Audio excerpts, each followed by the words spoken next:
أما بعد أعوذ بالله السميع العليم من الشيطان الرجيم بسم الله الرحمن الرحيم أفلا يعلم إذا بؤثر ما في القبور وحصل ما في الصدور إن ربهم بهم يومئذ لخبير صدق الله العظيم صدق رسوله النبي الكريم ان اللہ وملائکتہ یصلون علی النبی یا ایہا الذین آمنوا صلوا علیہ وسلموا تسلیما الصلاۃ والسلام علیک وعلی آلک واصحابک یا سید یا حبیب اللہ اللہم صل علی سیدنا ومولانا محمد معدن الجود والکرم وآلہ وصحبہ وبارک وسلم۔ تمام تعریف اللہ تعالیٰ جل مجدہ الکریم کے لیے، ہر قسم کے درود و سلام نبی مکرم سید عالم صلی اللہ علیہ وسلم کی ذات والا صفات کے لیے حمد و صلات کے بعد اللہ تبارک و تعالیٰ نے قرآن مجید میں فرمایا افلا یعلم اذا بؤثر ما فی القبور، فرمایا کیا تو نہیں جانتا کہ جب وہ ساری چیزیں اٹھائی جائیں گی جو قبروں کے اندر موجود ہیں، وہ اٹھایا جائے گا، وہ باہر نکالا جائے گا جو قبروں میں ہے، وحصل ما فی الصدور، اور جو حقیقتیں تمہارے سینوں میں چھپی ہیں وہ کھول دی جائیں گی، جو راز تمہارے اندر دفن ہیں وہ سارے فاش کر دیے جائیں گے۔ ان ربہم بہم یومئذ لخبیر، فرمایا بے شک تمہارے رب کو اس دن کی ساری خبر ہے، اسے پتہ ہے اس دن کیا ہونے والا ہے۔ انسان اپنی زندگی میں بہت سارا میک اپ کر کے رکھتا ہے، اپنے اوپر بہت سارے خول چڑھا کے رکھتا ہے، دولت کے، اقتدار کے، تعلیم کے، جھوٹ کے، ملمہ سازی کے۔ وہ جو بنا ہوتا ہے دراصل وہ ہوتا نہیں، اس کے لفظوں پہ، زبان پہ کچھ باتیں اور ہوتی ہیں اور سینوں کے اندر راز کچھ اور ہوتے ہیں۔ اللہ فرماتے ہیں وَحُصِّلَ مَا فِي الصُّدُورِ، میں وہ حقیقتیں باہر نکالوں گا جو تمہارے سینوں کے اندر چھپی ہوئی۔ راز کھلیں گے قیامت کے دن، راز کھلیں گے۔ راز دنیا میں بھی کھل جائے تو بندہ پریشان ہوتا ہے، لیکن نبی پاک علیہ الصلوۃ والسلام نے اس بات پر کس قدر زور دیا، فرمایا مسلمان کی پردہ پوشی کرنا، اللہ تمہاری پردہ پوشی کرے گا، راز نہ کھولنا۔ اس کا مطلب ہے راز کھولنے کا بڑا نقصان ہوتا ہے۔ کسی کا راز اگر تمہارے پاس ہے تو اس راز کو راز رکھنا، حضور نے جاسوسی سے منع کیا، فرمایا کسی کا تجسس نہ کر، ڈھونڈنا اس میں عیب کتنے ہیں۔ فرمایا اگر تو کسی شخص کے عیب تلاش کرے گا تو اللہ تجھے رسوا کر دے گا۔ منع فرمایا، پرہیز کرنے کا حکم دیا۔ آپ کو پتہ ہے کسی کے گھر میں جھانکنا بڑا سخت شریعت میں ممنوع ہے، آپ کسی کے گھر جھانک نہیں سکتے۔ بزرگ فرماتے ہیں اگر کسی نے کسی کے گھر جھانکا تو سامنے والے کو اجازت ہے کہ وہ نوکیلی چیز لے کے اس کی آنکھیں نکال دے۔ کیوں کسی کی پردہ داری ہے، اس نے پردہ دری کرنے کی کوشش کی۔ جو چھپی ہوئی چیزیں ہیں انہیں چھپا رہنا چاہیے، یہی بہتر ہے کہ پردوں میں وہ پردہ پوش رہے، اگر وہ پردہ اٹھا دے تو پھر کسے ہوش رہے۔ جو چیزیں جہاں ہیں انہیں ٹٹولنے کی کوشش نہ۔ ہمیں بڑا شوق ہے جاسوسی کا، ہمارے ملک میں جب سے سوشل میڈیا آیا ہے تب سے تو ہر چیز وائرل ہونے لگ گئی ہے نا۔ اب تو فٹافٹ جو بھائی چھوڑ دیں تھوڑی دیر کے لیے، ایسی خبریں بھی میدان میں لائی جاتی ہیں جن خبروں کا کوئی وجود سرے سے ہے ہی نہیں۔ کیا ہم نے حساب نہیں دینا اللہ کی بارگاہ میں؟ وہ بات، وہ خبر جس کا پوری طرح کوئی وجود ہی نہیں۔ میڈیا چینل بہت زیادہ ہیں، میری ان سے اپیل ہے کہ خدا را خبر کو خبر بنا کے چلائیں، جو خبر ہے ہی نہیں اس کو آپ نے کیسے خبر بنا کے چلا دی۔ آپ لوگوں کی پردہ دری نہ کریں، آپ عزتوں کے محافظ بنیں۔ جو بات جس کی کوئی حقیقت ہی نہیں ہے اس کو اتنا مسالہ لگا کے میدان میں لانا، کہ ہم ڈرتے نہیں اللہ تعالیٰ سے؟ بلیک میل کر کے لوگ ایک دوسرے کو وقت گزار رہے ہیں، یہ مسلمان کا طریقہ نہیں ہے۔ میرے عزیز، جب راز کھلتے ہیں تو نقصان ہوتا ہے، جب راز کھلتے ہیں تو نقصان ہوتا ہے۔ راز رکھیں۔ میرے نبی پاک علیہ السلام نے ایک نصیحت فرمائی ہے، ذرا غور سے آپ نے سنی یہ بات۔ حضور نے فرمایا اگر تم کوئی کبیرہ گناہ کر بیٹھو تو اس کا اعلان نہ کرو، پھر سمجھنا ہے بات کو آپ نے. اگر کبیرہ گناہ کرو تو اس کا اعلان ہے. امام اعظم ابو حنیفہ رحمۃ اللہ علیہ فرمایا کرتے جس کی نماز قضا ہو جائے وہ کسی کو بتائے نہ میری قضا ہو گئی ہے. کیوں بھلا؟ اس لیے کہ لوگ کہیں گے کوئی مسئلہ نہیں، اس نے قضا کیا تو میں بھی کر لیتا ہوں. جب لوگ گناہوں کا اعلان سنتے ہیں تو گناہوں پہ دلیر ہوتے ہیں. انسانوں کو دیکھ کر انسان اثر لیتا ہے. جب آپ کسی کو کہیں گے نا کہ میں نے یہ بھی میں تو بڑا کچھ کرتا ہوں، ہمارے ہاں تو اللہ تعالیٰ معاف کرے کئی سیانے بندے بڑے فخر سے بتاتے ہیں میں یہ بھی کیا کرتا تھا، میں نے سب کچھ کر کے دیکھا ہے، بڑے پاپ کیے، سارا کچھ کیا. یہ بتانے والی بات ہے، وہ فخر والی بات ہے، شرم والی بات ہے. اور آپ دلیری سے بتا رہے ہیں. یہ تو وہ مقام تھا جہاں زبان لڑکھڑانی چاہیے تھی بات کرتے. آپ دلیری سے بتا رہے ہیں میں نے سارے رنگ دیکھے ہیں زندگی کے. یہ وہ کمال ہے. یہ تو کافر، جابر، فاسق، ظالم، لٹیرے سارے یہ کام کرتے ہیں. کچھ دکھانے سنانے والی بات ہے. تو نبی پاک صلی اللہ علیہ وسلم نے منع فرمایا اس کی توبہ کرنی چاہیے، اس کا اعلان نہیں کرنا چاہیے، اس سے معافی مانگنی چاہیے، اس کا اعلان کرتے پھرتے. تو راز ہے سینوں میں، عیب ہیں لوگوں کے چھپے ہوئے. دنیا میں بھی اگر عیب کھل جائے نا، دنیا میں بھی تو بڑی مشکل بات. میرے پاس ایک بچہ آیا، کچھ لوگوں کا درد انسان کو درد مند کر دیتا ہے. MBA اس بچے کی تعلیم، بڑا قابل نوجوان، اور لب و لہجے میں بڑی شائستگی، گفتگو میں بڑا دھیما پن. لگتا ہے کہ تعلیم نے اثر دکھایا ہے، لفظوں کے گورکھ دھندے میں نہیں رہا، اس نے کچھ سیکھا بھی ہے کتابوں سے. اس نے ایک مسئلہ پوچھا، کہنے لگا اگر کوئی والد ساری جائیداد اپنی بیوی کے نام کرا دے تو اولاد کے لیے کیا حکم ہے اس میں؟ تو میں نے کہا کہ وہ اللہ کو جواب دے گا، اولاد سختی تو نہیں کر سکتی، لیکن اس کو چاہیے نہ تھا ایسا کرتا، اس لیے کہ نبی پاک علیہ السلام نے فرمایا فاتقوا اللہ فاعدلوا اولادکم، اللہ سے ڈرو، اپنی اولاد میں انصاف کرو. تو میں نے اس کو کہا کہ یہ آپ نے کس طرح کا مسئلہ پوچھا ہے؟ کوئی شخص اپنی ساری جائیداد کسی کی بیوی کے نام کرا دے. تو میں نے کہا کہ جو اس کی بیوی ہوگی وہ آپ کی اماں بھی تو ہوگی نا. شائستہ نوجوان تھا، اچھا تھا، وہ میری بات کا غصہ کر گیا. کہنے لگا آپ سے تو امید نہیں تھی کہ آپ پوچھیں گے، آپ نے بھی پوچھ لیا. تو مجھے احساس ہوا کہ یار نہیں پوچھنا چاہیے تھا. تو میں نے کہا یار آپ تو بڑے ناراض ہو گئے، میں اگر آپ نے کوئی ایسی بات ہے تو معذرت کرتا ہوں. تو وہ شخص رونے لگ گیا. جب اس نے بات سنائی تو اس بیچارے کا وجود کہاں پر آتا. کہنے لگا ابا نے پچھلی عمر میں شادی کر لی ہے. تو میں نے کہا اس کو اللہ رسول اجازت دیتے ہیں؟ تو آپ کہنے لگا جی وہ تو بات ٹھیک ہے، پر کچھ ایسی باتیں سامنے آئی ہیں کہ جو سامنے نہیں آنی چاہیے تھی.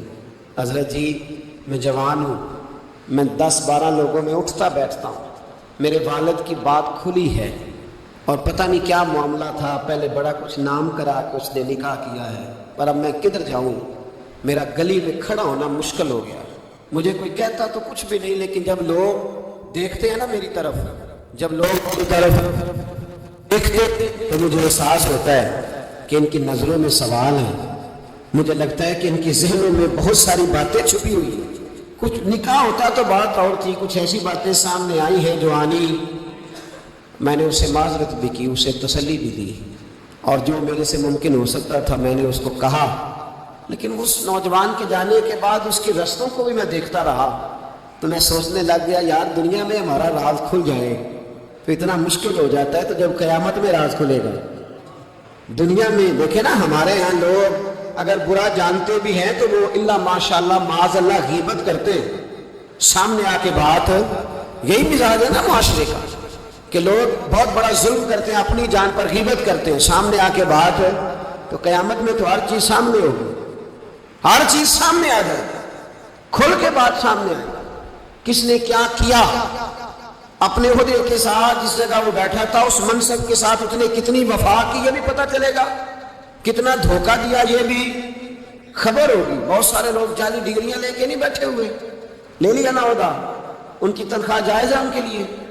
بولے تو یہ راز کھلے گا کہ نہیں کھلے گا قیامت میں؟ حد ہو گئی اس ملک کے اندر کہ یہ 1 درجن بندے کی بات نہیں، یہ 1.5 درجن بندہ نہیں، یہ تو کیا بتائیں. اور ہم دنیا میں اپنا کون سا منہ لوگوں کے سامنے کریں کہ یہ ایک لائن ہے لمبی، ڈگری جعلی، کاغذ کا ایک ٹکڑا لیا تو وہ بھی جعلی. میرے عزیز یاد رکھیں اور ضرور اس پر غور کریں. یہ چیزیں جب قیامت میں کھلیں گی تو مسائل پیدا کریں، اور اللہ کہتا ہے میں کھولوں گا. میں یہ تمہاری چیزیں جو ٹیچر، جو ڈاکٹر، جو کلرک جو بیوروکریٹ 2 سال کی چھٹی لے کے سیر کرنے چلا جاتا ہے اور وہاں لکھ کے دے جاتا ہے کہ میں مجھے بخار چڑھا ہوا ہے, میں تو بڑا سخت بیمار ہو گیا ہوں, تو میرے اندر کا سارا نظام گڑبڑ ہو گیا, دوائی لینی ہے. ٹھیک ہے, چھٹی مل گئی, قانون میں کمزوریوں کا فائدہ اٹھایا, تو جب قیامت میں راز کھلے گا کہ یہ تو سیر کرنے گیا تھا, موج کرنے گیا تھا. یہاں تو لوگ نوکری لے کے خوشحال ہو جاتے ہیں, کہتے ہیں جی اللہ کا بڑا فضل ہے, میں 2 گھنٹے جاتا ہوں. میں نے کہا فضل نہیں, یہ آزمائش ہے, یہ شرم والی بات ہے جو دلیری سے تو کہہ رہا ہے, یہ شرم حیا والی بات ہے. تو 8 گھنٹے کی, میں نے پہلے بھی بتایا تھا, محدث اعظم پاکستان حضرت مولانا سردار احمد صاحب رحمۃ اللہ تعالیٰ علیہ ایک استاد کو رکھنے لگے ادارے میں پڑھانے کے لیے. استاد کے ساتھ وظیفہ طے ہوا, سمجھ لیں کہ 10,000 روپیہ تجھے ماہانہ دیں گے, صبح 8 بجے سے لے کر 1 بجے تک تمہیں پڑھانا ہے. استاد نے سائن کر دیے پڑھاؤں گا. تو آپ فرمانے لگے استاد جی آپ روٹی نہیں کھائیں گے اس دوران, پیشاب نہیں آئے گا آپ کو, پانی نہیں پیئیں گے؟ حضور پینا ہے. تو فرمانے نے لکھا کیوں نہیں؟ آپ نے مسلسل 1 بجے تک بیٹھنے کا لکھ دیا ہے, تو بتائیں جب آپ پیشاب کرنے جائیں گے تو وہ آپ کا کام کہاں لکھا جائے گا؟ آپ نے لکھ کے دیا ہے کہ میں اتنی ڈیوٹی کروں گا. تو آپ کو سمجھنا چاہیے تھا, کہنا چاہیے تھا کہ میں روٹی بھی کھاؤں گا, پانی بھی پیوں گا, اگر پڑھاتے تھک جاؤں گا تو تکیے پہ لیٹوں گا بھی. کیوں آپ نے یہ معاہدہ ایسا کیا؟ تو شخص کہنے لگے حضور آپ میری رہنمائی فرمائیں. پر میں یہاں لکھو کہ میں مسلسل, تو کسی بندے کی پہنچ ہی نہیں ہے کہ وہ اتنا بیٹھ سکے. تو ہمارے ہاں جب یہ چیزیں قیامت میں کھلیں گی تو کیا بنے گا؟ آج راز کھلتا ہے تو آزمائش کھڑی ہو جاتی ہے, وظائفیں کر کر کے لوگ تھک جاتے ہیں. جب قیامت میں راز کھلے گا, میں تاجر کی بات بعد میں کروں گا, میں سیاستدان کی بات بعد میں کروں گا, میں پہلے پیر صاحب کی بات کرتا ہوں, پہلے علامہ صاحب کی بات, میں اپنی ذات سے شروع کرتا ہوں. ایک شخص پیر بن کے بیٹھ گیا, علامہ صاحب درویش مصلح بن کے بیٹھ گیا. لوگوں نے اپنی عقیدتوں کی جبین اس کے سامنے جھکائی, لوگ کئی راتیں اس کے سامنے ہاتھ باندھ کے کھڑے رہے. اس کے لیے لوگوں نے محبت کے سارے تقاضے پورے کیے, اپنی جیب کاٹ کے اس کی خانقاہ کو چلایا, اپنی جائز کمائی اس کے ہاتھ پہ رکھ کے لوگوں نے ایک ادارہ چلانے کے لیے اسے کہا. لوگوں نے اس کی گاڑی کو چوما. میں لاہور میں تھا چند دن پہلے, تو گٹر کے اندر گاڑی کا ٹائر چلا گیا. تو میں نے بچے سے کہا کہ کوئی ایسی چیز منگائی جائے, کوئی لکڑی ایسی ہو جائے جو پیچھے رکھی جائے تو گاڑی کو پیچھے موڑیں گے. آپ یقین کریں 5-6 لوگ دوڑے آئے, انہوں نے کہا ہم اٹھاتے ہیں, آپ گاڑی پیچھے کریں. تو میں نے کہا کپڑے بھر دکھانے لگے, حضرت صاحب چھوڑے, کپڑے بدل بھی جائیں گے, ہمیں اللہ نے موقع دیا. تو ان لوگوں کے منہ تک وہ پانی جا رہا تھا, لیکن وہ گاڑی اٹھا رہے تھے. تو ہم لوگوں نے حساب نہیں دینا ان عقیدتوں کا, ان محبتوں کا جواب نہیں دینا. اتنی عقیدت کو شخص کرے کہ وہ گندے پانی منہ تک لے جانا پسند کرے کہ یہ شخص نیک ہے تو میں نے اس کی نوکری کرنی ہے. تو اگر وہ شخص جھوٹا ہو, اگر وہ شخص بنا ہوا ہو, اگر وہ اپنا قد اونچا کرنے کے لیے مذہب کا نام استعمال کر رہا ہو, مذہب اس کا مشن نہ ہو, بلکہ مذہب پیسے کمانے کے لیے اس نے اختیار کیا ہو, دولت اکٹھی کرنے کے لیے, تو آج تو چلو ٹھیک ہے, لوگ بیچارے عقیدتوں اور محبتوں کا خراج دیتے رہیں گے, لیکن وہ حصل ما فی الصدور, جب قیامت میں پردہ کھلے گا, قیامت میں پردہ کھلے گا. میں نے کہا تھا کچھ جمعے پہلے, پھر بات دہراتا ہوں. ایک درویش شخص ہیں, وہ کہتے ہیں میں زندگی میں کبھی نہیں کام پاتا, ایک طوائف مجھ پہ راشا طاری کر گئی. طوائف کہتا ہے میں نے جبہ کبا پہنا تھا, طوائف میرے پاس سے گزر رہی تھی, تو میں نے اس کو کہا کہ بچے باز آ جا, اللہ اللہ کیا کر, چھوڑ دے.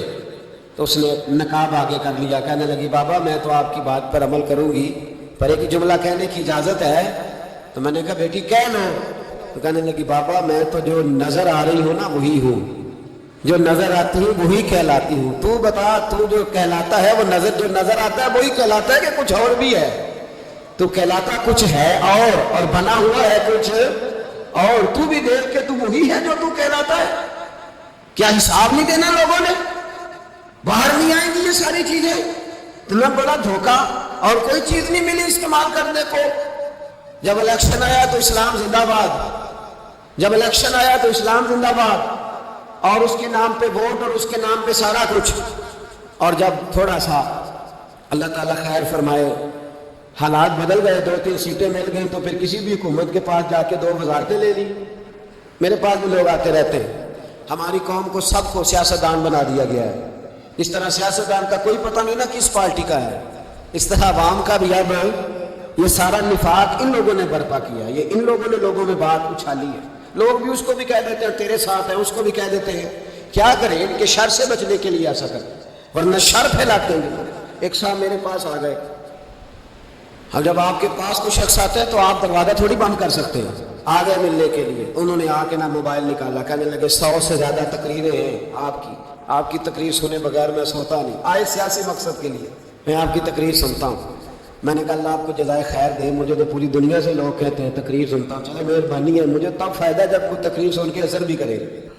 تو چلے خیر، آپ کہہ رہے ہیں تو اچھی بات ہے. انہوں نے اس پر اور تھوڑا زور دینا شروع کیا. تو کئی دفعہ نا تکلیف ہوتی ہے کہ یار آپ کیا سمجھتے ہیں سامنے والا پاگل ہے، بیوقوف ہے، اور جو ساتھ لے کے آنے والے ہوتے ہیں وہ بھی خیال نہیں کرتے ہم کیا کہہ رہے ہیں. آپ پاگل سمجھ رہے ہیں سامنے والے کو کہ آپ جھوٹی تعریف کریں گے سامنے والا مان جائے گا. ڈرنا چاہیے اللہ تعالیٰ سے. یہ بڑی تکلیف. یہ آپ وہ جو آپ نے ایک موقع پہ کہا تھا، میں نے اسے کہا، میں نے کہا صاحب آپ نے 10 دفعہ کہا ہے تو میں نے سن لیا ہے، لیکن مجھے 1% بھی خوشی نہیں کہ آپ مجھے سنتے ہیں. یہ کام آپ الیکشن کے بعد آ کے میرے ساتھ کرتے تو مجھے بڑی خوشی ہوتی، مجھے تسلی ہوتی کہ آپ واقعی مجھے سنتے ہیں. یہ کیا بات ہوئی؟ پتہ نہیں اب آپ کس کس کو جا کے یہ کہیں گے، کس کس کے ساتھ آپ یہ زاویہ نگاہ لگائیں گے. جو تجھے دیکھ کے پھر کسی اور کو بھی دیکھے، جو تجھے دیکھ کے پھر کسی اور کو بھی دیکھے، تماشائی ہے وہ، طالب دیدار نہیں. تو میں نے کہا آپ تماشائی بن کے نہ آئے، مہربانی فرمائیں، جائیں کہیں اور جا کے. کیا سمجھا لوگوں نے؟ جس طرح کا آپ موڈ آئے گا، جس کے ساتھ آپ جائیں گے. اب تو اتنا ماحول عجیب ہو گیا. پہلے کو کسی بزرگ سے ملتا تھا نا، کسی کو نیک سمجھ کے تو کہتا تھا حضرت میرے لیے دعا کرنا. اب کو ملتا ہے تو کہتا ہے حضرت جی آؤ دیکھا جی تھوڑی سیلفی لینی ہے. یہ کون سا دین؟ آپ مذہب کے نام پہ بھی وہی ملمس سازی، وہی بناوٹ. تو جب راز کھلے گا، حصل ما فی الصدور، جب سینوں کی چیزیں باہر آئے، میں کہتا ہوں آج راز کھل جائے. مشکل ہو جاتا ہے، لوگ وضاحتیں دیتے پھرتے ہیں. جب قیامت میں راز کھلیں گے، سب سے پہلے دیندار شخص کو دیکھنا چاہیے. میرے نبی پاک علیہ السلام نے فرمایا سب سے پہلے جہنم میں ریاکار عالم دین کو ڈالا جائے گا.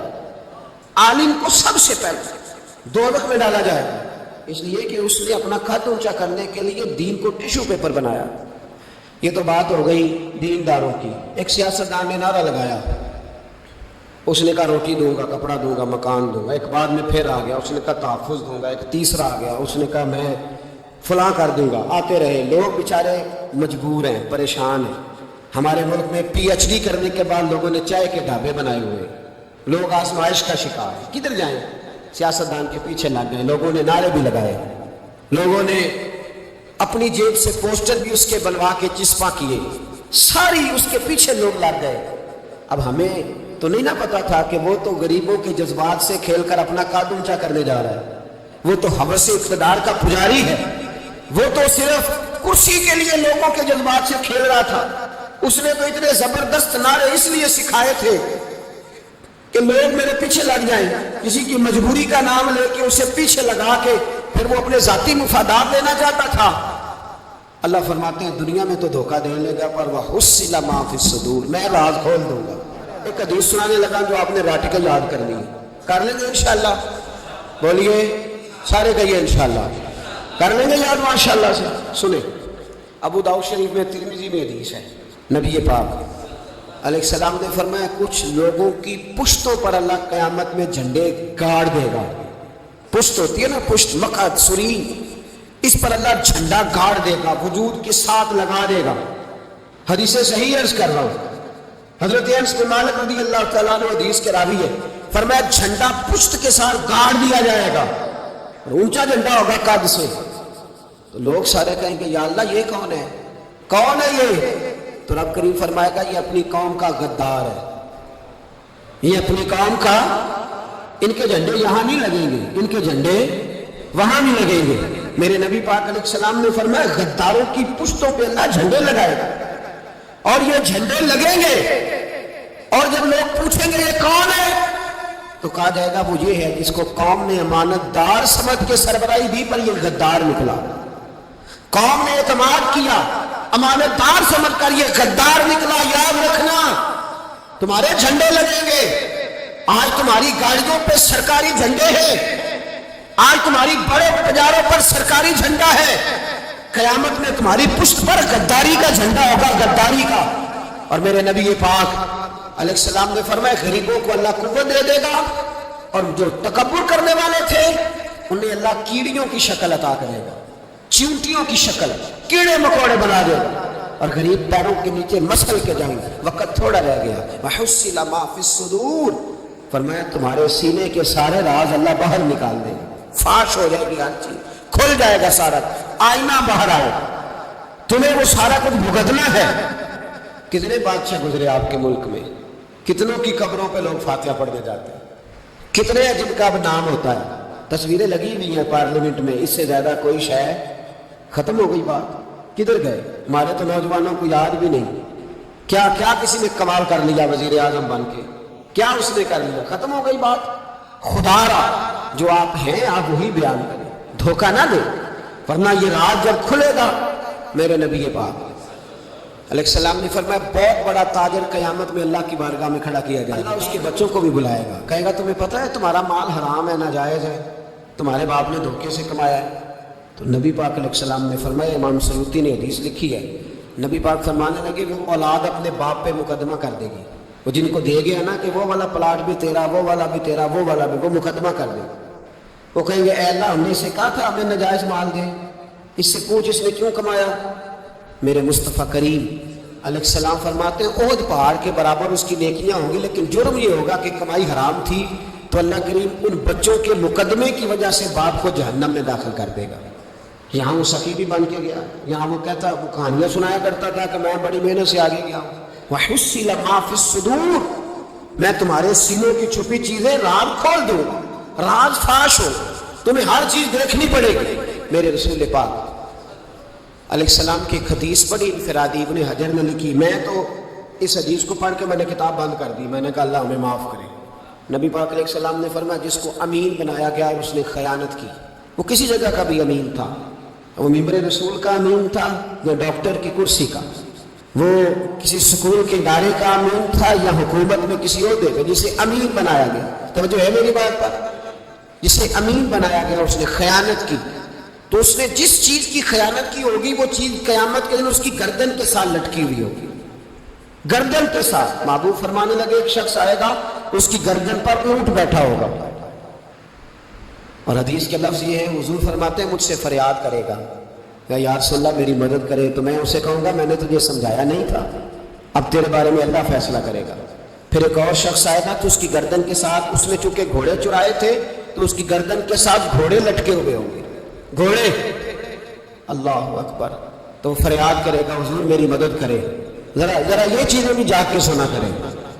آپ شفاعت رسول کے موضوع پر نعرے لگاتے ہیں، پہلے یہ بھی تو دیکھیں نا حضور سفارش کریں گے کس کی، اس پر بھی ذرا غور فرمائیں۔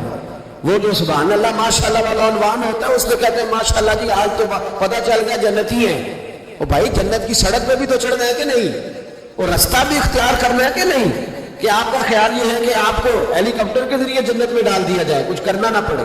عزیز بھائی میرے نبی پاک علیہ السلام فرمانے لگے کچھ لوگ ایسے ہوں گے کہ ان کی گردنوں کے ساتھ بکریاں منمنا رہی ہوں گی، گدھے ہنہنا رہے ہوں گے، فرمایا وہ فریاد کریں گے تو میں کہوں گا تمہیں سمجھایا نہیں تھا۔ پھر حضور فرماتے ایک شخص آئے گا جس کی گردن کے ساتھ اژدہا بندھا ہوگا، اس کے منہ کو ڈسے گا، تو وہ کہے گا اسے پیچھے ہٹاؤ، اور پھر اس سے کہے گا اسے تو ہے کون، تو وہ کہے گا میں تیرا وہی مال ہوں جسے تجوری میں سنبھال کے رکھتا تھا، حال میں تیری گردن سے لپٹ گیا ہوں تو کہہ رہا ہے پیچھے ہٹ جا۔ بھائی راز کھلے گا، آپ یقین کریں اچھے لوگوں کے جب راز کھلیں گے قیامت میں تو موج لگ جائے گی۔ راز صرف بروں کے نہیں کھلیں گے، اچھے لوگوں کے بھی راز ہے، توجہ ہے میری بات پر۔ حضرت اویس کرنی بھی آئیں گے جو ساری زندگی راز میں رہے، تو میرے نبی پاک فرماتے ہیں اس شخص نے مکان نہیں بنایا، گھر نہیں بنایا، لیکن جناب ویسے کرنی جب جنت میں داخل ہو گئے تو اللہ 70,000 فرشتوں کا جلوس انہیں عطا فرمائے گا، اللہ انہیں 70,000 فرشتوں کا جلوس دے گا، اس جلوس میں وہ جنت میں جائیں گے، ان لوگوں کو اللہ شانیں دے گا، فرمایا راز کھلے گا، راز۔ قیامت کے دن کچھ لوگ ان کے چہرے 14ویں کے چاند کی طرح چمکیں گے، اور انبیاء اور علماء ان کو دیکھ کر رشک کریں گے کون ہے؟ میرے مصطفیٰ کریم علیہ السلام فرماتے ہیں رب کریم فرمائے گا یہ میرے محبوب کی امت کے وہ نیک لوگ ہیں جس سے بھی محبت کرتے تھے اللہ کی رضا کے لیے کرتے تھے، اور جس سے بھی انہوں نے زندگی میں دشمنی رکھی صرف ہے اللہ کی رضا کے لیے۔ اب یہ اللہ کی رضا والا معاملہ کہاں تھا؟ ان کے سینے کے اندر، تو اس کی جزا انہیں قیامت میں ملے گی۔ کچھ لوگوں کا راز کھلے گا، انہیں بڑا لطف آئے گا، بڑا مزہ آئے گا۔ حضرت عمر بن عبدالعزیز بادشاہ تھے، لیکن صوفیاء ان کے اقوال کو بطور اسباب کے پڑھتے ہیں، تربیت کے لیے ان کے اقوال اور احوال سنائے جاتے ہیں۔ حضرت عمر بن عبدالعزیز کے زمانے میں نا ایک سید صاحب کہتے میری 4 بیٹیاں تھیں تو مجھے ضرورت تھی، میری کوئی مدد نہیں ہو رہی تھی، میں درود شریف پڑھتے پڑھتے سو گیا تو مجھے خواب میں محبوب پاک کا دیدار نصیب ہوا۔ فرماتے میں نے استغاثہ پیش کیا کہ حضور پریشان ہوں، بیٹیوں کا باپ ہوں، تو نبی پاک علیہ السلام نے فرمایا تو عمر بن عبدالعزیز کے پاس جاؤ۔ عمر بن عبدالعزیز وہ باکمال شخص ہے جو روزانہ 10 سپارے قرآن پاک کے پڑھتا ہے، 10,000 بار مجھ پر درود و سلام پڑھتا ہے۔ کتنے سپارے؟ ہم تو خیر سارے مصروف ہیں، 10 لائنیں بھی نہیں پڑھ سکتے، ہم تو بڑے بیزی لوگ ہیں۔ ہم قرآن شریف پڑھیں گے تو فیس بک کون چلائے گا؟ ہم اگر قرآن شریف پڑھیں گے تو وہ واٹس ایپ پہ ٹائم کون دے گا؟ ہم تو بیزی ہیں، بہت زیادہ مصروف ہیں۔ ہم اگر تھوڑی دیر قرآن شریف کھولیں گے تو وہ جو سیاسی تبصرہ سارا دن کرنا ہوتا ہے وہ کوئی گر میں نہ جائے کوئی آسمان سے چیز، ہم تو مطلب بیزی ہیں۔ بادشاہ وقت کے بادشاہ 10,000 مرتبہ درود و سلام، اللہ اکبر۔ بس بندہ ارادہ کر لے تو اللہ اسے موقع بھی عطا فرما ہی دیتا ہے، اللہ اس کی مدد کرتا ہے۔ 10,000 بار پڑھتے تھے تو نبی پاک علیہ السلام نے کیا خوبصورت بات ارشاد فرمائی۔ محبوب فرمانے لگے 2-4 دن پہلے نا عمر بن عبدالعزیز نے 3,000 درود شریف کم پڑھا ہے، اسے جا کے کہے 500 دینار جرمانہ دے، وہ 500 لے آ تیرا کام بن جائے گا۔ جناب عمر بن عبدالعزیز کے پاس وہ سید صاحب آئے، کہتے میں سمجھا کسی درویش کا نام بتایا ہے، میں سمجھا کسی خانقاہ کے سجادے کی بات ہے، کسی مسجد کے خطیب کی، کسی ادارے کے محتمم کی بات، لیکن جب میں ان کے علاقے میں آیا میں نے پوچھا عمر بن عبدالعزیز کون ہے تو لوگوں نے کہا وہ تو ہمارے حکمران ہیں۔ میں نے کہا بادشاہ، وہ لے چلو۔ جب میں گیا تو بڑا عالی شان جبہ، سر پر تاج، دائیں بائیں دربار میں لوگ۔ پھر میرے دل میں خیال آیا میں غلط آدمی کے پاس تو نہیں آ گیا، یہ کون شخص ہے؟ لیکن جب میں لوگوں سے پوچھا کہ یہ عمر بن عبدالعزیز ہی ہے، کہا وہی ہے۔ کہتے میں ان کے قریب گیا، دیکھو راز کھل رہے ہیں۔ کہتے میں کان میں جا کے کہا 10,000 درود شریف پڑھتے ہو؟ کہتے انہیں شاخ لگا، جھٹکا، یوں دیکھا تجھے کس نے بتایا؟ میں نے کہا کوئی ہفتہ سوا پہلے 3,000 کم بھی پڑھا ہے۔ کہتے ہیں وہ تو ٹھٹھرنے لگے، فٹافٹ میرا بازو تھاما، کونے میں لے گئے، کہنے لگے یہ تو میری بیوی کو بھی نہیں پتا کہ میں پڑھتا ہوں، یہ تو میرے خاص خادم کو بھی نہیں پتا، یہ تو میرا اور خدا کا، میرا اور مصطفیٰ کا راز ہے، اللہ رسول سے میرا راز ہے، تجھے کیسے پتا چلا؟ تو کہتے ہیں وہ سید صاحب کہتے ہیں میں نے ان سے کہا کہ جن کے ساتھ آپ کا راز ہے مجھے انہوں نے بتایا ہے، رازدار نے بتایا ہے۔ اور محبوب نے فرمایا میں سید ہوں، مجھے گھر میں ضرورت تھی، صدقہ زکوٰۃ لے نہیں سکتا، مجھے حضور نے کہا جا اسے کہا تجھے 500 دینار دے، کم پڑا درود شریف؟ تو کہتے ہیں حضرت عمر بن عبدالعزیز ایک ستون کے پاس چلے گئے اور ستون پر انہوں نے بازو رکھے، چہرہ رگڑ کے چیخے مار کے روئے، تو وہ میر حرم، میں غریب بے نوا، تو کجا من کجا، کتھے مہر علی تے کتھے تیری ثنا، گستاخ اکھی کتھے جاڑیاں، کیسے آقاؤں کا بندہ ہوں رضا، بول بالے میری سرکاروں کے۔ رونے لگے، اتنا روئے کہ ان کی تڑپ سے میں بھی رونے لگا۔ فرماتے ہیں میرے اندر بات تھی کہ یہ درویش ہونا چاہیے تھا، یہ ماجرا کیا ہے؟ فرماتے ہیں جناب عمر بن عبدالعزیز جب کچھ ٹھنڈے ہوئے نا طبیعت ان کی، تو بازو سے پکڑ کے مجھے ایک حجرے میں لے گئے، اس کمرے کی طرف سارا محل سارا دربار گزر گیا، اینڈ پہ ایک حجرا آیا، باہر بڑا خوبصورت اس کے اچھا دروازہ بنا ہوا قیمتی، لیکن فرماتے ہیں جب کھول کے اندر گئے تو اندر کچا مکان، ایک مٹکا، 2 پیالے مٹی کے، کچھ بڑے بڑے سامان پڑے ہوئے، رسیاں پڑی ہوئی ہیں، سینے کا سامان ہے، کھجور کی چھال پڑی ہے، کچھ ٹوپیاں پڑی ہیں۔ جناب عمر بن عبدالعزیز نے چٹائی اٹھائی، چٹائی سے 500 دینار نکالے اور مجھے دیے، اور کہتے ہیں جب انہوں نے اوپر سے جبہ اتارا تو نیچے سے پھٹا پرانا لباس نکل آیا، اوپر سے جب انہوں نے وہ اتارا تاج تو کھجور کی چھال کی پرانی ٹوپی نکلی، تو میں نے کہا حضور یہ کیا ہے سارا کچھ؟ تو رو پڑے، کہنے لگے اب تجھے رازداروں نے بتایا ہے تو میں کیوں نہ بتاؤں، اب تجھے انہوں نے بتایا ہے جو رازدار تھے تو میں کیوں نہ بتاؤں؟ فرمانے لگے یہ جو میں نے اوپر لباس پہنا ہوا ہے نا، یہ بندوں کو دکھانے کے لیے، اور یہ جو میں نے اندر پہنا ہوا ہے یہ رب کریم کو دکھانے کے لیے۔ باہر اگر میں حکومت نہ سنبھالوں اور اس طرح نہ بیٹھوں تو انصاف کون قائم کرے؟ فرمانے لگے اللہ کی قسم 10 روپے بھی کبھی مال خزانہ سے نہیں لیے۔ میں رات جب فارغ ہوتا ہوں تو میں اور میری بیوی یہاں آ کے بیٹھتے ہیں، وہ بچوں کے پاس بیٹھ کے ٹوپیاں سیتی ہے تو میں یہاں بیٹھ کے ٹوپیاں سیتا ہوں، ٹوپیاں سیتا رہتا ہوں، مصطفیٰ پہ درود و سلام پڑھتا رہتا ہوں، چٹائیاں بناتا رہتا ہوں، بھیجتا رہتا ہوں۔ اور فرمانے لگے تھوڑے تھوڑے کر کے نا میں نے پیسے رکھے تھے، خیال تھا کہ کوئی غریب آئے گا تو مدد کروں گا، خیال تھا کہ اگر ارادہ بنا تو آج پہ جاؤں گا۔ مجھے کیا خبر تھی کہ میرے یہ پیسے اتنے نصیبوں والے ہیں کہ میں اپنے نبی کے حکم سے خرچ کروں گا، اپنے محبوب کے کہنے پر اتنے میرے نصیب، اتنا میرا مرتبہ اور مقام۔ میرے عزیزوں، ان لوگوں کے جب راز کھلیں گے، ان لوگوں کے جب راز کھلیں گے، ان لوگوں کے جب راز کھلیں گے تو انہیں اللہ بڑے درجے عطا فرمائے، ان کو اللہ بڑے مرتبے اور بڑے مقام عطا فرمائے، ان پر اللہ تبارک و تعالیٰ کی خاص رحمتیں ہو۔ وہ لوگ جنہوں نے نام و نمود نہیں بنایا، چھپ چھپا کے دین کی نوکریاں کرتے رہے، کونے میں ہو کر کام کرتے رہے، انہیں اللہ جب اجر دے گا تو بڑا دے گا۔ ہمیں بڑا شوق ہے عہدوں پہ جانے کا، سیاسی، سماجی، رفائی، بلکہ ہر آدمی کہتا ہے اللہ کا بڑا شکر ہے جی کسی کونے سے آپ پوچھیں گے تو پہنچ جائیں گے۔ کیا اس کا فائدہ ہے؟ بڑے سارے لوگ تھے، ہم تو صرف کہتے ہیں نا کونے سے پوچھنا تو پہنچ جاؤ گے، تو بڑے سارے لوگ تھے جو پورے شہروں کے مالک تھے، ان کے نام رجسٹریاں تھیں، ان کے نام ہر چیز درج تھی۔ کدھر گئے وہ؟ کہاں گئے؟ یہ جب راز کھلیں گے تو مشکل ہو جائے گا۔ ہمارے سینوں کے اندر جو کچھ چھپا ہوا ہے، سینوں کے اندر، یہ جب کھلتا ہے تو حالات بگڑتے ہیں۔ اپنی ضمیر کی آواز کو سنیں، اندر دیکھیں من کیا کہہ رہا ہے۔ ہمیں پتہ ہوتا ہے سچ کیا ہے، ہمیں پتہ ہوتا ہے جھوٹ کیا ہے، ہمیں پتہ ہوتا ہے خیر کیا ہے، ہمیں پتہ ہوتا ہے شر کیا ہے۔ ہمیں خبر ہوتی ہے کہ میں خوابوں کی دنیا میں زندہ ہوں، ہمیں پتہ ہے ہم جھوٹ کے سہارے وقت گزارے، ہمارے علم میں ہے ہم کہاں کھڑے ہیں، لیکن بس زندگی گزر رہی ہے۔ ہم ضمیر کی آواز پر ہم اس کی آواز کو سنتے نہیں، روز دبا لیتے ہیں۔ نبی رحمت علیہ الصلوۃ والسلام نے فرمایا 2 منہ جس شخص کے ہوتے ہیں وہ لعنتی ہوتا ہے۔ 2 منہ، یا رسول اللہ 2 منہ کس کے ہوتے ہیں؟ فرمایا ایک کے پاس جاتا ہے تو کہتا ہے تیرا ہوں، پلٹ کے دوسرے کے پاس آتا ہے تو اسے کہتا ہے میں تیرا ہوں۔ سب کا بنا رہتا ہے۔ کچھ لوگوں کو شوق ہے سارے مجھے اچھا کہیں، کیوں تجھے سارے اچھا کہیں بھائی؟ وجہ بالکل نہیں کہنا چاہیے، بالکل نہیں۔ اگر سارے لوگ رب رسول کے بارے میں معاذ اللہ درست نہیں ہے، بڑے کافر نہیں پائے جاتے دنیا میں؟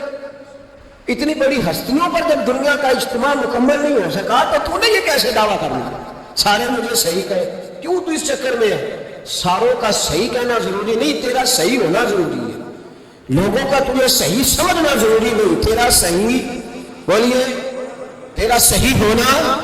مکہ تو سارا مخالف تھا، عرب تو سارا مخالف تھا۔ اب اگر بات یہی ہوتی تو پھر ابو بکر صدیق کو چاہیے تھا نا جدھر سارے جا رہے ہیں ادھر جاتے ہیں۔ انہوں نے یہ نہیں دیکھا کہ لوگ کیا کہہ رہے ہیں، انہوں نے یہ دیکھا کہ میرا ضمیر کیا کہہ رہا ہے۔ اندر دیکھے، اندر سینوں کے راز جو چھوئے، پتہ ہے صحیح کہ کیوں جھوٹ کی زندگی گزارتے، کیوں دوگلا پالسی سے وقت گزارتے، کیوں ہم اس طرح کرتے۔ اندر دیکھے، اندر جھانکے، اندر گواہی دیتا ہے آپ کا کہ حق کیا ہے، سچ کیا ہے۔ اندر سے پوچھے۔ حضرت وابصہ رضی اللہ تعالیٰ عنہ حضور علیہ السلام کے صحابی ہیں، کہتے ہیں میں گھر کے اندر تھا تو میرے دل میں خیال آیا میں حضور سے پوچھوں نا نیکی کیا ہوتی ہے اور بدی کیا ہوتی ہے، خیر کیا ہے، شر کیا ہے، پوچھوں نا۔ کہتے ہیں میں گھر کے اندر ارادہ کیا، ارادہ کر کے میں مسجد نبوی میں پہنچا تو رش تھا، بہت سارے صحابہ بیٹھے تھے، میں پیچھے بیٹھ گیا تو محبوب فرمانے لگے ادنو منی یا وابصہ، وابصہ میرے قریب آ جا۔ فرماتے ہیں میں آ کے درمیان میں بیٹھ گیا تو حضور مسکرا کے فرمانے لگے چل اور قریب آ جا۔ اور قریب آیا تو حضور کہنے لگے ادنو منی، چل یار اور قریب آ جا۔ کہتے میں اتنا قریب آیا کہ میرے گھٹنے حضور کے مقدس گھٹنوں سے مس ہونے لگ گئے۔ حضور نے فرمایا کیسے آئے ہو، کیسے آئے؟ کہتے ہیں میں بولنے لگا تھا کہ حضور فرمانے لگے تو بتایا تھا کیا پوچھنے آیا کہ میں بتاؤں؟ موج ہے آج، محبوب کا دروازہ رحمت کھلا۔ فرمایا میں نہ بتاؤں تو کیا پوچھنے آیا تھا؟ کہا حضور آپ بتائیں تو پھر تو کمال ہو جائے۔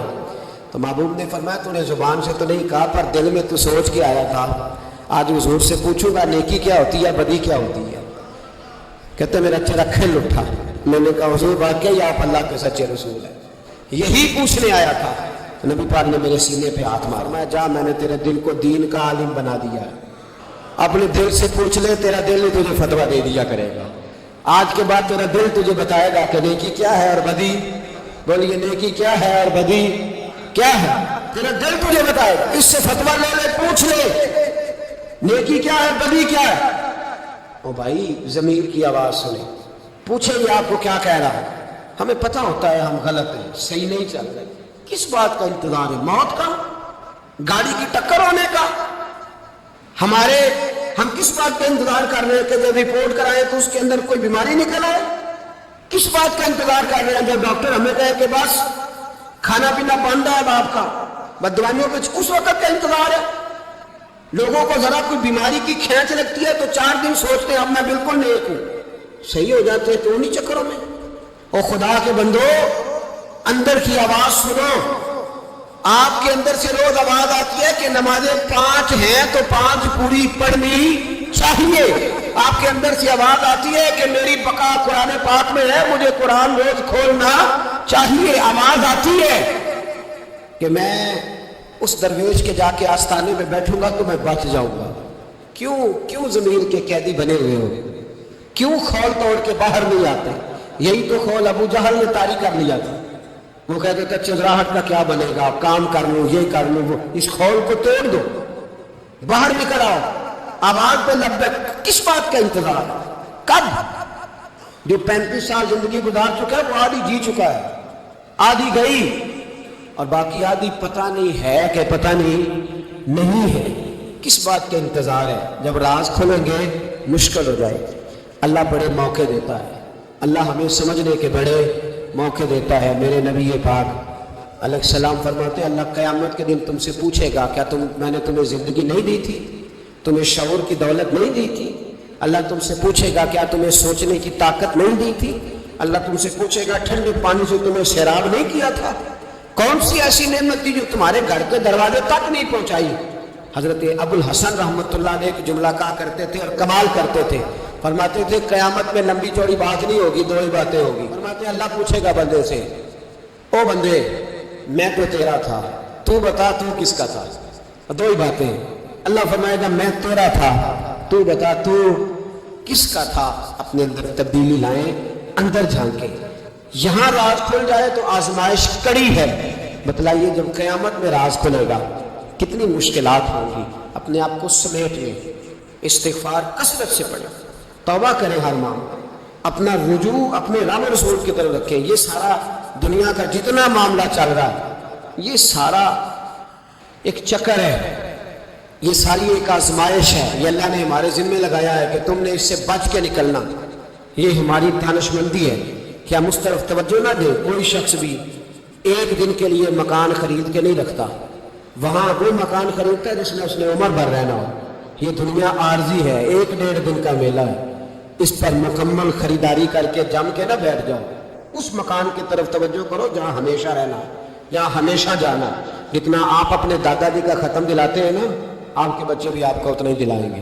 اور جتنا آپ روز کھڑے ہوتے ہیں نا دادا جی کی قبر پہ، بڑی مشکل سے بچے جاتے ہیں، پوتے کو نہیں جاتے، بڑی مشکل سے بیٹے، اس سے زیادہ کوئی معاملہ۔ تو آپ کے بعد آپ کا بیٹا 50 سال تک رہے گا، بس ختم، پھر تو قبروں کے نشان تک مٹ جاتے ہیں۔ وَحُصِّلَ مَا فِي الصُّدُورِ، فرمایا میں کھول دوں گا راز۔ اس راز کھلنے سے پہلے اپنے رب کریم کی بارگاہ میں حاضر ہو جانا چاہیے، اس کے دروازے نور پر جا کر خیرات حاصل کرنی چاہیے۔ دعا کرتا ہوں جو کچھ کہا اللہ توفیق عمل عطا فرمائے۔